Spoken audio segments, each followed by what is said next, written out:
The spirit of communism and the spirit of humanism is the spirit of Judas Iscariot, the Antichrist spirit. Let me explain why. Remember what Judas said when the woman with the alabaster jar came and anointed Jesus?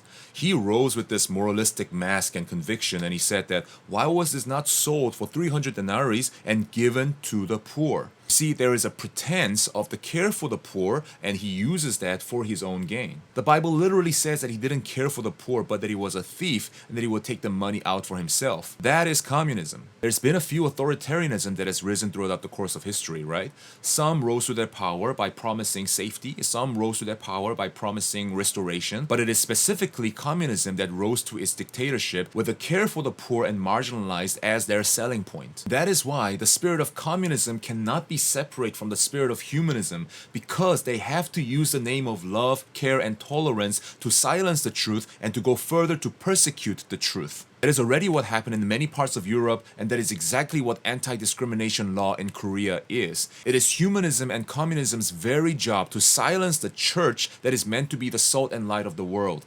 And it's succeeding, guys. The problem is the church is silent, either because they are afraid, or they're heavily asleep, or they weren't actually even part of the church in the first place. The spirit of Judas is the one that had been following Jesus but ends up betraying Jesus, the truth. Maybe I'll be unpacking a little bit more about this in the next video, but we must pray that the Christian should awaken to see what is going on in this world as a spiritual warfare. We need to grow in discernment, not just in understanding, but in conviction. We pray that this is what's going to happen in Korea. If you're not here in Korea, please pray for the nation of Korea. We pray that more and more Christians will arise to engage in spiritual warfare, recognizing that He has delivered us from the spirit of humanism through the gospel, where He is the King of Kings and the Lord of Lords of our hearts, and that this may overflow from within us, that we may preach the truth and the gospel while we can.